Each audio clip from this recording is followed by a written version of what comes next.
Right. Is it recording already? Yeah. All right. So good morning, good afternoon, good evening to everyone. My name is Samuel, and today I'm offering to take you guys through the application process for the remote externship program that is being hosted by Extern in collaboration with National Geographic Society and the Nature Conservancy. So this program is one of the few remote externship programs that Extens organize that is open to students globally, and it has amazing benefit. I would also be taking you through my whole program experience also because I participated in a program back in 2021, and I currently help them as an ambassador to promote their program. So quickly, let's go into our introduction. So yeah, this is everything we'll be doing today. We have introduction, we have the application process, application tips, my experience, and then I'll take some questions from you guys. And that will be all for today. So first, like I mentioned earlier, my name is Samuel Fajano.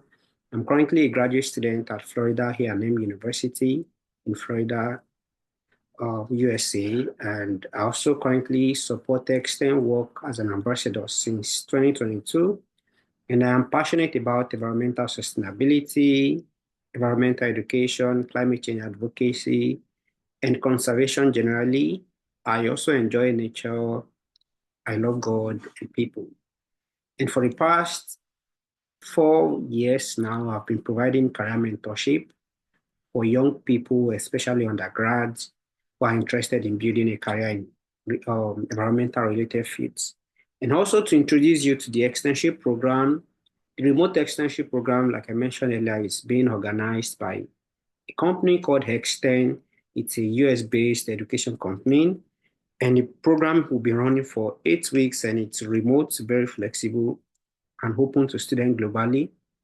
This remote extension program is focused on freshwater and community conservation, where you get to explore and research conservation-related programs or issues, and also you also get the opportunity to learn, network, and build career in conservation-related spaces, and also we get a chance to identify community related problems, especially that relating to conservation around you. Then you get the chance to create solutions to them and present your findings to staff from National Geographic Society and the Nature Conservancy. And at the end of the program, you would be receiving certificates because during the program, you would have opportunity to have access to some online courses on ocean conservation, on Esri, I guess, yeah, and also learning platforms on National Geographic Explorer Classroom. And then you also receive a stipend of $500, and you will also stand a chance to compete for a seed fund of $2,000 when you complete this program. So let's go into the application process. So 1 minute, I'm trying to see my screen. So yeah, this is the application process. If you have not checked through the link, I think I'll drop the link in the chat box once I'm done presenting my referral link, which gives you an advantage when you apply using my referral link. And the application process is divided into this bullet points, which I would kind of show you a demo. Yeah, I will show you a demo on how to fill the application so that you have an idea of what to fill and how to fill it accurately. So the first part of the application process is where you input your contact information, which includes your name, phone number, and your email address. And then the second section focuses on your educational info, where they ask you about your education level. You have to either upload your resume or provide a link to your LinkedIn profile. So I advise people, if your LinkedIn profile is not properly set up, I would recommend you upload a resume. I would recommend that. Ensure you tidy up your resume and you upload it on the application portal. And then the next page you want to come across is the demographic information, where they're asking about your race, about your country, about your demographic details. Yeah, I was gonna address me, so most send about us. Sorry, is someone saying? Mushing. Sorry, if you're on mute, kindly mute your mic.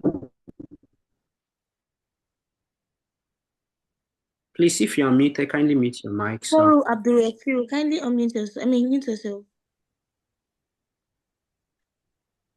thank you, guys. All right. So, as I was saying, the demographic information, where you provide information about your demographic, and then the next part is your application questions, where they ask you questions about you, and I will showcase that and share tips after this. And then also the last part is your work authorization confirmation, and then you hit the submit button. And you could see here I have some of these bullet points highlighted in red, which is very, very intentional, because these are very, very important parts of the application that you don't want to mess with or make a mistake with. Your education information and your resume upload or your LinkedIn profile link must be very, very accurate. Also, the application questions, you have to answer it very well, because that helps you to qualify to the next phase of the application. And then the submit button, you will see I have note here in yellow print that says you should ensure you receive a confirmation email that your application has been submitted. So you should get an email either immediately or within 24 hours that your application has been submitted. This is very, very important. So before we move forward, I think I would want to kind of show you like a demo of what the application looks like, and also questions you'll be meeting. So give me 1 minute to share that with you. Okay. And then it also helps you to prepare and know how best to apply. So yeah, please let me know if you can see my screen. This is the application link. If you click on my referral link, it should bring you here. Please, can you all see my screen? Someone should please. Yes. All right, thank you. So once you see this, click on apply, and then you get this page, and you see I had to go through the application first to know if there's any changes, because I made a YouTube video like 4 years ago about the application process, and I was not sure if it has changed. But this is it. So here you want to fill your name, your last name, your email, and then confirm your email just to be sure. And here automatically the default setting, we have US flag there. Or go to this drop down arrow and go to Nigeria and select Nigeria or whatever country you are based, and then input your phone number and ensure I think automatically it will generate your country code. Just input your phone number, and then this button, in case you want to subscribe for more opportunities like email, newsletters, about programs that are open, you can check this list. Or if not, you can click on begin application. And this part is your academic info, where they want to ask you your academic standing. So for example, if you're an undergraduate student, you want to click this. If you are a graduate student, you want to click this. Current graduate students, non-MBA. If you're not studying MBA, this is business related programs, business and admin related programs. You click current graduate student, non-MBA. But for undergraduate, you can click this, which is what we use in Nigeria. We don't have community colleges in Nigeria. Yeah. So you click this if you're an undergraduate. And then here, most of the universities here are US schools, or I would say all the universities here are US universities, because most of their programs are open to US schools only. So you want to click others are not listed. And then the year you are graduating, you want to fill it in. And under here also, you will find list of programs that you are studying. Somehow you might not find exactly the name of your program in the list, or I would recommend that you choose any list of the program that is closely related to your program. For example, let's assume I don't have forestry in the list. I could easily choose agriculture. Or let's say someone is studying soil science and soil science is not in the list, I'll go for agriculture. So you want to select a program that is close to your program in case it is not on the list. But before you select something, ensure you go through the list and you are sure your program is not listed. And then after then, you come here. Have you ever attended a community college? For Nigerians, I would say no, because we don't have that in Nigeria. And then you go to resume, you either upload your resume, click on upload and navigate to wherever your resume is and upload. And then also, if you don't have a resume and you think your LinkedIn profile is strong enough, you can apply using your LinkedIn link here. And I don't know if I have to show you how to get your LinkedIn link. Just go to your profile on LinkedIn. There's this three dots you would see. If you're using your phone, there's this three dot on your profile that you would see. Click on it and you'll see share, and then you can copy your LinkedIn link. But if you are using your laptop, once you click on your profile link, just on your profile on LinkedIn, just copy the link at the top of your browser. It should have www.linkedin.com/in/your name and some particular series of number. And then you click next. So this part is where they are telling you they want to ask some questions about your demographic makeups because they are trying to balance the diversity of the program. Like they want to ensure students are selected across different demographic races and all of that. So you have to like check that, and then these are questions regarding your like demographic profile. So they ask you, do you consider the area in which you reside to be rural? You can say yes. If you stay in a place that is not rural, you can say no. Then they ask if you identify as part of an indigenous community, which if you are part of an indigenous community, you can say yes. If not, you can say no. Also, your gender, your age, and then your ethnicity, which for Nigerians and Africans, you can select Black or African American. Yeah, that's what you want to select. And please, this part is very, very important. Remember, one of the requirements of the application process is that you should be between the age of 18 and 25 years. So you want to ensure you are within age range to apply.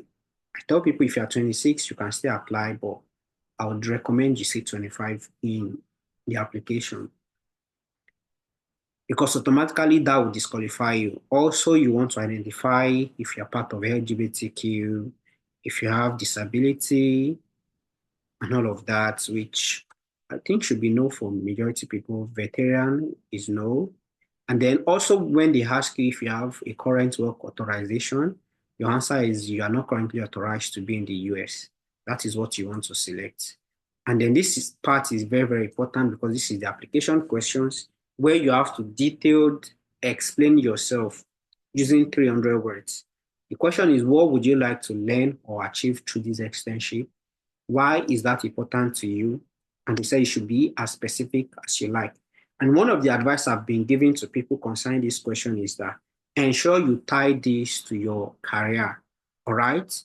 You want to talk about your career goals and why you're interested in the program. So talk about your passion, your career goals first, and then talk about how the externship program will help you achieve that. That is why you would like to learn in the program. And what would you like to achieve? How will the program help you to achieve your career goal, probably progress to a level where you could achieve your career goal? So you want to be more detailed because they stated it, be as specific as you like. You want to say, for example, I'm an undergraduate student studying forestry.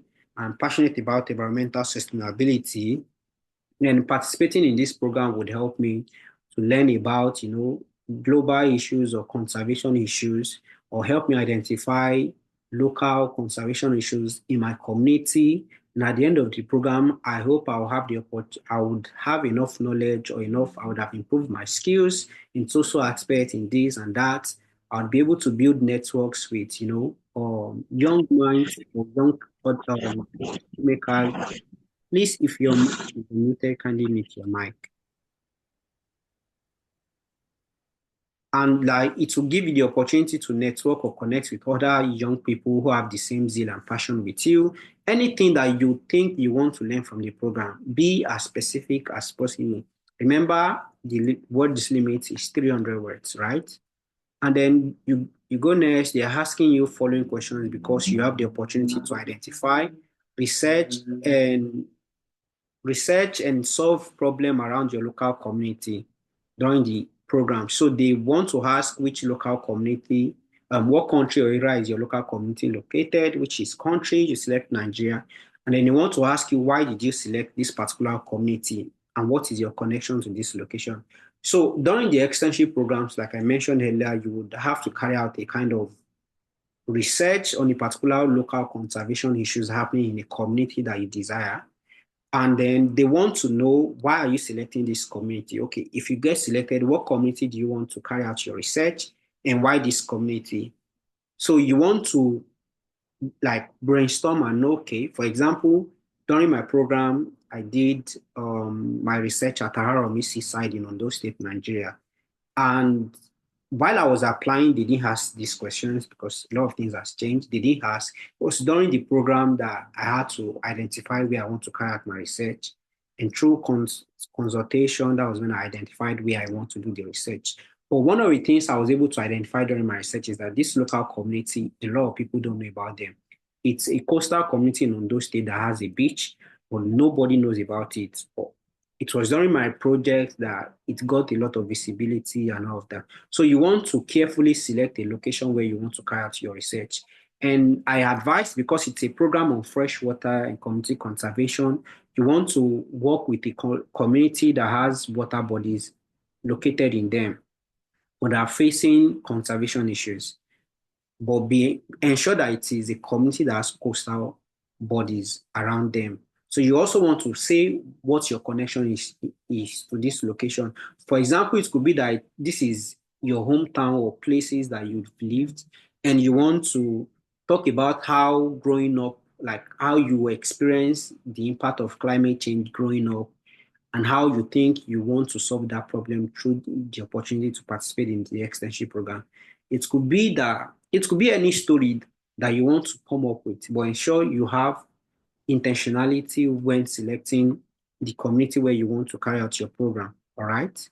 Then once you're able to answer that, yeah, these ones, I think they just started this because of the new administration. They want to know if you are not in a location that is being sanctioned by the US government currently, which I know we are not. They had their list here, North Korea, Iran, and all of that. So you should select, no, I am not located in one of these countries and all of that. And then finally, you want to say, how did you hear about it? You want to say, extend alumni referral because you're using my referral code.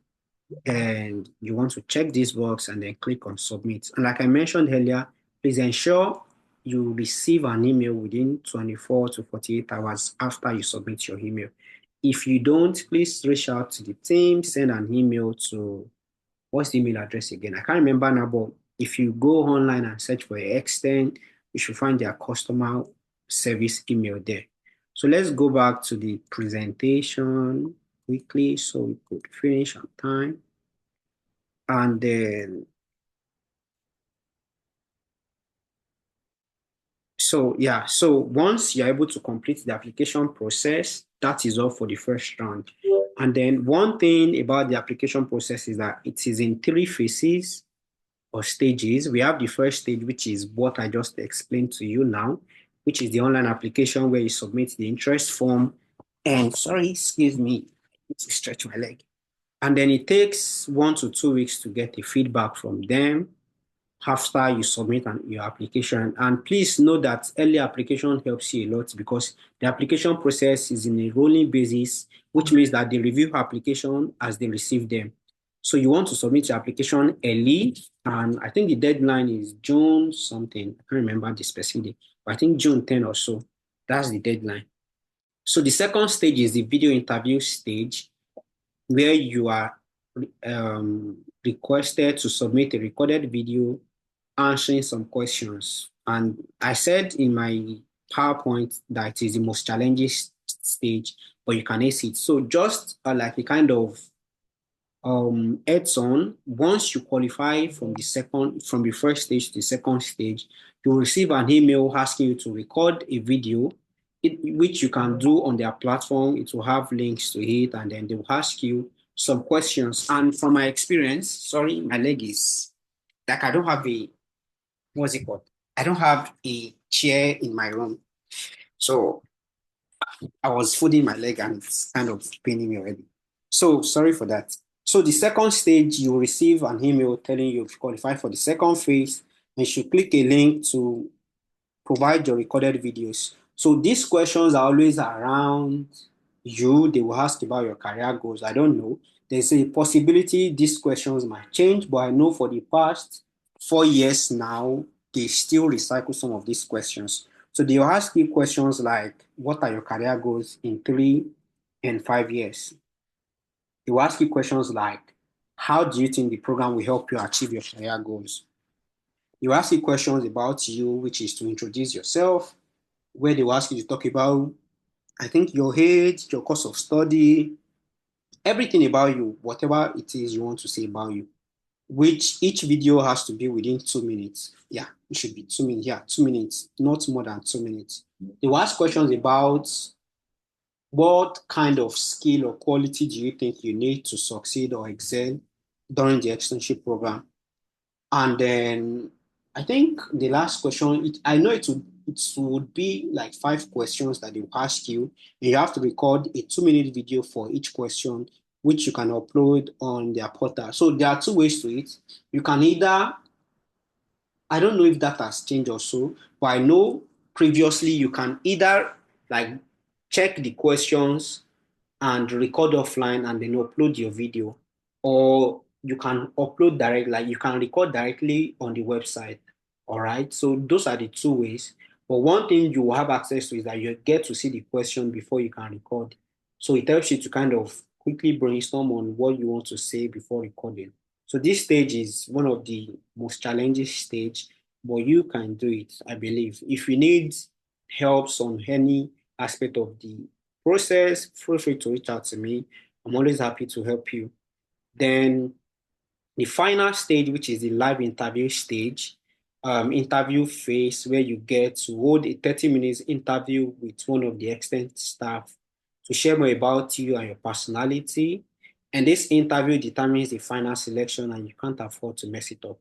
So the final interview, once you're able to qualify from the second stage, you get an email asking you to schedule an interview, a 30 minutes interview with one of their staff, where you do an interview with them live on Zoom. And why I had to put that you can't afford to mess it up is that in the past 4 years that I've mentored people or guided people through the application process, I've seen a lot of people get to the final stage and they mess it up with their attitude. For example, I've seen students who got to the interview stage, and when it was time, like they scheduled a time themselves, because you have the opportunity to pick a date and a time that works for you. And then you see some of them, either they don't show up at the interview, or they are not prepared and all of those things. So it is important that you prepare well for your interview. It's the final one where they see you face to face and they're able to judge you from what you look like, not like from your skin color, but from your expression during the interview, your confidence, your responses, and all of those things. So it is very, very important that you take it serious. And after that interview stage, that is when you get the final feedback to know if you are selected or not for the program. Then application tips. Yeah. So I grouped these things into two things that they look out for. And the reality, can you hear me? Yes, yes. Okay. I thought so. You will have the opportunity to ask questions once I'm done. So the first part you want to focus, that I know they focus on, is your personality and character. And the second one is experience. As much as the application will say no experience is required, yeah, but subtly there are things they look out for. I would say from my experience working with them, I know the kind of things they look out for, and that is how I'm able to kind of provide guide for people. I've mentored over 4,000 students across Africa in the last 4 years, guiding them on how to apply for extension programs and other global opportunities. So the first thing they look out for is your personality and character, which I highlighted 3 things that I know they really, really look out for. The number one thing is your passion. How are you able to showcase your passion for conservation or for change making in your write-up. For example, where they ask questions about, the first question was about, let me remember, why you need the externship or what would you like to achieve with the externship, right? And then the community, they're asking about the community and why you are connected to it. So you want to showcase how passionate you are about conservation, about the problem you want to solve in the community that you have selected. So in your writing, in your interview questions, in your video recording, you want to showcase this as much as possible. You want to talk about your passion and how passionate you are about these issues. Second thing you want to talk about is your leadership skills. You want to talk about how you have the Hold on. ability to lead. Sorry, who is that? Please, if your mic is unmuted, kindly mute it. All right, so you want to showcase your leadership skills, how you've led other things, or how you possess leadership skills and team management skills, because your research will require that a lot. Also, you want to show that you are career driven. And the last thing I mentioned is the age. You also want to stay within the age limit, which is 25 years. These are things they look out for. You want to demonstrate that you are career driven, like you are really, really interested in building a career in conservation related field. So these are very, very personality and character check they look at when they check your application. Also the experience. As much as no experience is required, you want to also demonstrate some volunteering experience that, oh, because I'm passionate about conservation, I've volunteered for this. You don't have to have any professional work. I remember when I was applying in 2021, I had just volunteering experience and my industrial training experience as a student. That was all, no professional experience, and I got selected. And over time, that has been one of the checklist they look at. I've seen people with very, very good CV, like loaded with professional experience that didn't get selected because practically they know these people, like they have the career going already. But the program is to help you shape, your skills and experience in conservation related field. So they are looking for people who are passionate and people who are doing something already, but they just need, the platform to grow. So you want to showcase your volunteering experience. One other thing they look out for is your storytelling skills. One thing I've known about National Geographic Society and the Nature Conservancy is that they do a lot of storytelling about nature, about conservation, about people. Nadio Wide is an example. Nadio Wide is a storytelling TV. You do a lot of documentary about nature, about wildlife and all of that. So you want to showcase your storytelling skills because one of the outputs you bring out from your projects during the program is a story map. I think they are using another tool now, I'm not so sure. But we design story map to kind of showcase our research. And they don't want it to be a kind of research presentation. They want it to be a storytelling, like a storytelling presentation and all of that, like a story that they will read and it will capture the mind of the readers and to still communicate knowledge and research. So you want to do that while answering the questions or while putting your resume together or while preparing for your interview or anything. The last thing you want to also showcase is your community engagement skills. Your project will deal with people, it will deal with nature, it will deal with diverse things. You want to showcase that you have the ability to engage people, you have the ability to engage nature. And that is very, very important. These are my tips to you why you're putting your application together or why you're putting your resume together. And finally, I want to talk about my experience. And I was an extern back in 2021. I was one out of 4 Africans that were selected. Every cohort, they select 100 externs, and I was selected as one of the 4 Africans that were selected. I was the only Nigerian. But as time goes, I've had the opportunity to kind of help other Nigerians get into the programs. I know a particular cohort where we had around 5 Nigerians got into the program, and they did amazingly well. So based on application, as much as they try to diversify selection, they also want to select people standard from the pool of application. So it's it's the ball is in your court. And during my program, during the externship program, I had an amazing experience. I must say, the program opened me up to several international opportunities. After I completed it, I was able to learn about ocean conservation. Like I said, I identified community problems in our seaside and designed a story map, which I can share you links to that after my presentation to see my story map on how I presented the solutions to this problem. And after I completed the externship program, I was one out of the 11 like externs that won the $2,000 seed funding to continue our research, like provide a solution to our research. And the seed funding project helped me to create a change in the local community and also helped me to harness my leadership skills, my team management skills, and project management skills. And the seed funding project, I must tell you, is an amazing opportunity for you to kind of get global because these are things they celebrate globally. These are things you can build on to apply for more grants from other organizations. I know a lot of students that I was able to mentor that got the seed funding grant both here in Nigeria and outside Nigeria. And after that, they've been able to access more funds to even continue the project. So any organization hearing that you want a seed funding grant from National Geographic Society or the Nature Conservancy would definitely want to trust you with any amount of money once you're able to showcase that in your application. So, yeah. And then how did the program impact me, which I titled my career growth? So within 6 months of completing the externship program, I got an email from Extend, then they were called Paragon One, and then I got an email from them asking me to be the ambassador, which I get paid for referring students into their program.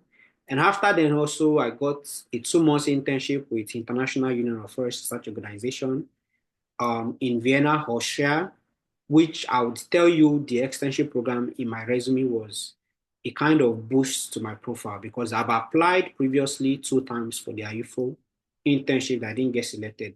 But I applied again after I completed the externship program and I got it. And I can tell you my seed funding project was one of the questions my supervisor then Janice asked me when I got to Vienna that, oh, tell us about this, your project. How did you do it? Show us pictures and all of that. So I could tell you the program was like had an effect on my application getting selected for the internship. And then within 1 year of completing the program, I won several global awards like Top 12 Finalist Young Innovation Challenge Award by North American Environmental Educators, and also, I won an award by Mercy Ojetunde as an Outstanding Student Award. I won award like Most Innovative Student and several others. I also became a TikTok content creator for Extend after I completed the externship program, where I get to help them create TikTok videos and I get paid for each video I create with them. And then within 4 years after I graduated, I've had the opportunity to work with several international organizations like Youth for Nature, like the Artist, like National Geographic Society. I still work with them. I still work with them. They are by the side. I've also had the opportunity to win a master's scholarship, which I can tell you the externship experience also contributed to that. And this is why. I studied forestry and wood technology in Futa. I got a scholarship to study, like to pursue a master's in soil and water science. And currently, I think someone was kind of trying to recommend me for a PhD program in oceanography, even though I didn't do anything ocean or water related like research when I was an undergraduate. But because of the experience from the externship program, that is why I could kind of, branch into all of this. I'm attending a conference in July, One Water Summit, and these are all because of the experience I got from the externship program. So I could tell you, this program is really amazing. I also got to meet amazing leaders and mentors in conservation field, especially from Nature Wide, the Nature Conservancy, and also Extend. Currently, I'm in New York. I'm meeting up with staffs of Extend. I'm meeting one of them today, and tomorrow I'll be at the office tomorrow. To tell you, this externship program has really helped me a lot, and I believe it will help you a lot as well. So this is the point where you ask questions. I'll open the floor now. If you have a question, kindly signify by raising up your hand. Yeah, the recording is available. I'll get it across to you guys via email, and also you'll have it on my YouTube as well. So if you have any question regarding the application process, please kindly signify by raising up your hand. And then, yeah.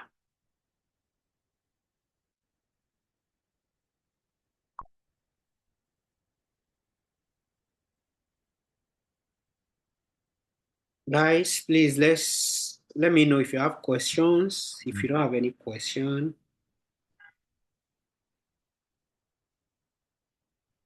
Yeah, the recording and the slide. Okay, I will provide both in the email after today. Hopefully tonight, once I get back, I'll provide that to you guys. Is there any question? I should assume there is no question. So I would like to ask something. Please, you can Okay. raise up your hand so that we won't experience any jam. So that we can go. So if you have questions, there's this reaction button where you can raise up your hand. Okay, go ahead, Nasirat.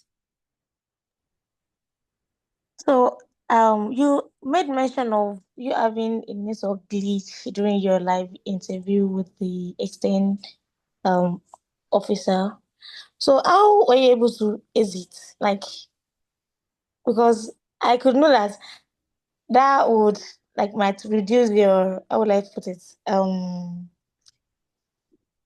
your confidentiality, yes. And then I don't know, because you know I don't know how to put it. You were having a live interview, you would have been maybe like stammering or anything like that. So how were you able to do it? And you still got it. Okay, so yeah, when I had my interview back in 2021, I had an internet glitch. Like my internet was kicking me off. It was raining that particular day, and I was like, oh, my daddy's family has gotten me. But the first time I got, initially the interviewer could not hear me. And I was like, I kept apologizing. We had to switch off my camera so that the network would be good. Later, I got kicked out the first time from the meeting. And then I joined again while we were still doing the interview. I got kicked out again. And while I was trying to join, I got the notification that the host has ended the meeting.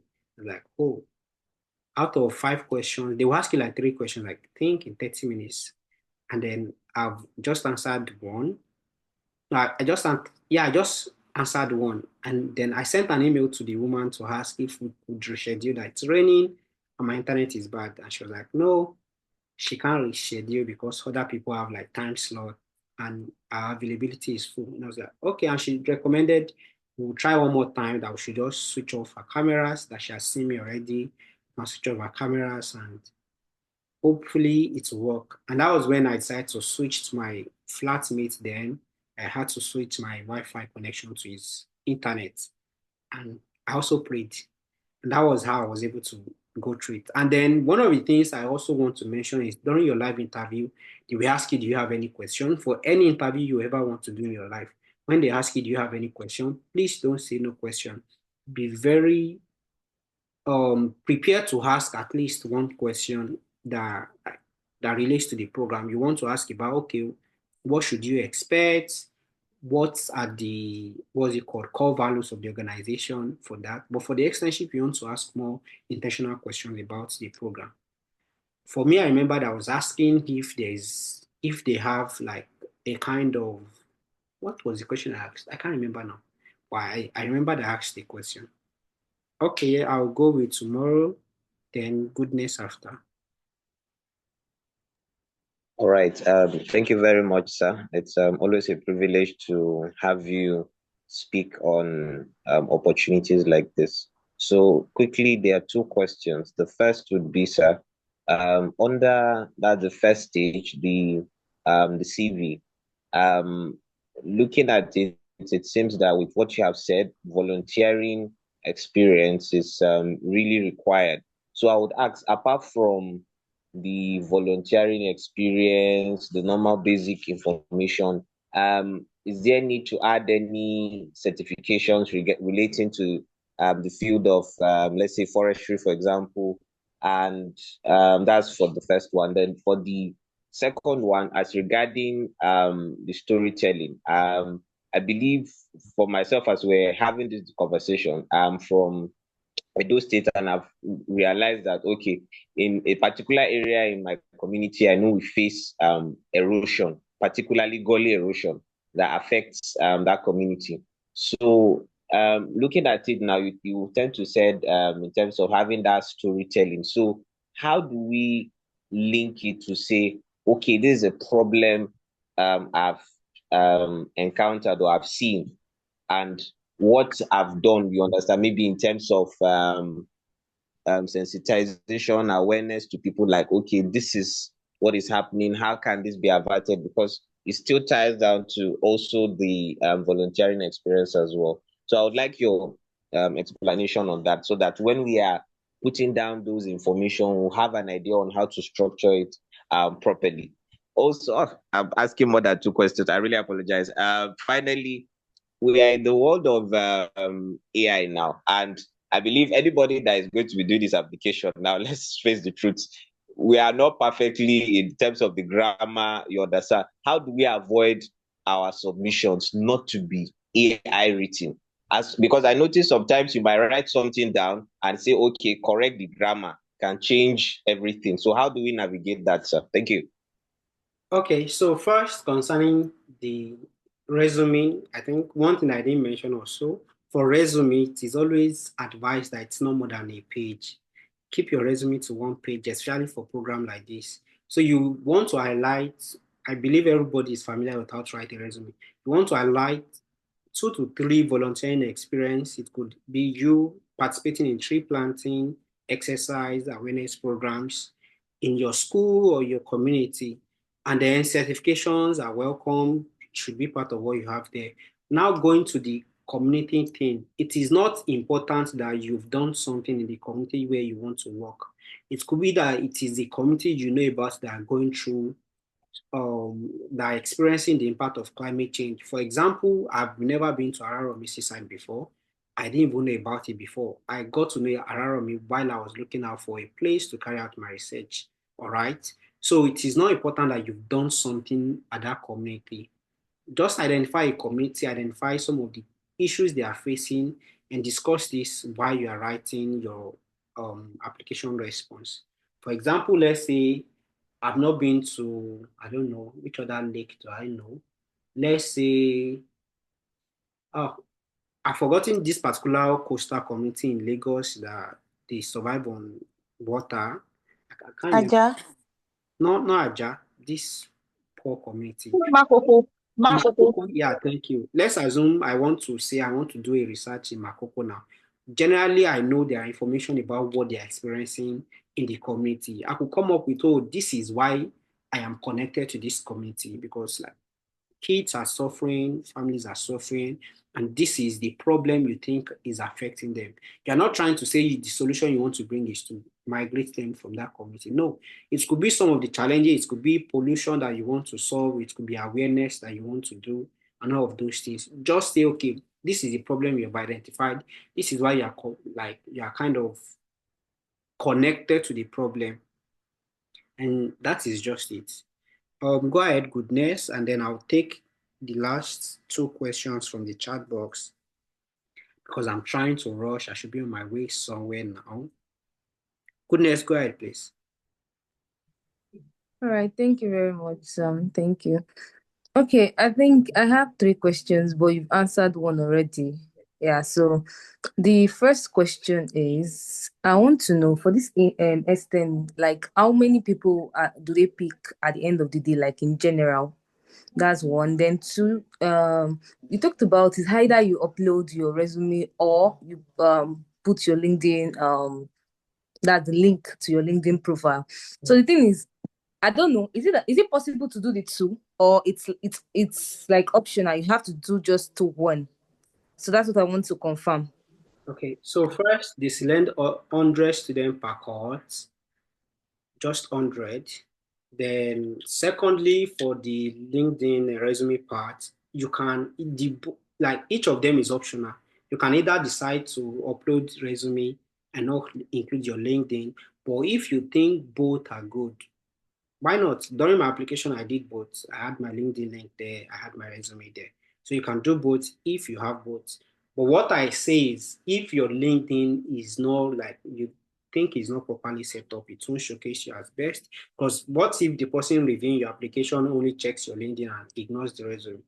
Or maybe checks both, but you can't tell. So I would say, to be fair, if your LinkedIn is good and you have a good resume, upload both. That's what I'll say. And then to the few questions in the chat box, which I will take before we close. How can one without the experience of volunteering get a scholarship just relying on the experience gotten from industrial experience, national parks and excursion? So please, this conversation is not about scholarship. It's just about the remote externship program, which I think I've explained how your volunteering experience or your industrial training could play a very huge role in applying. But if you have questions regarding scholarship, you can chat me up personally or check my YouTube page to see videos on scholarship application process. Then second question is, I should expatiate on the three questions regarding a community you want to work with when you were applying. So basically, during my time, they didn't ask that question. I remember the question was about what conservation issue am I passionate about and why. I think the second one was that what are my career goals and how will the program help me to achieve my career goals. Well, if I am applying now, I think I would respond by, first of all, identifying the local community I want to work hard. Like, say, for example, let's say Araromi, and I will tell them, oh, Araromi is a local coastal community in the local government area of Ondo State. This is talk about the diversity, like the range of people there, probably like their primary source of livelihood is fishing, and this, they depend solely on the resources from this, and then go ahead to talk about the problems they are facing and why I am connected to that problem. I want to talk about the problems and why I think I want to solve that problem. I don't know if this gives you an idea of what to work with. So you want to talk about the community, why that community, and why are you interested in the problems they face. That is how best I would recommend you answer the question regarding that question. And last question is, how do you navigate the process if you are above the required age range? So like I mentioned earlier, they won't ask you to provide birth certificates, so you can stay within the age range. For example, if I'm 26 and I want to apply, I would say I am 25. Yeah, that's what I would do. Because I've seen people, even like white people, that I know these people don't look the age, get into the program. So that's just what I would say. So in case you want to connect with me, I am so sorry. I am rushing. I'm trying to get somewhere, which I'm really late now. So these are my information. You could take a picture quickly. The question is, how do you navigate the process if you're above the required age range? So like I mentioned,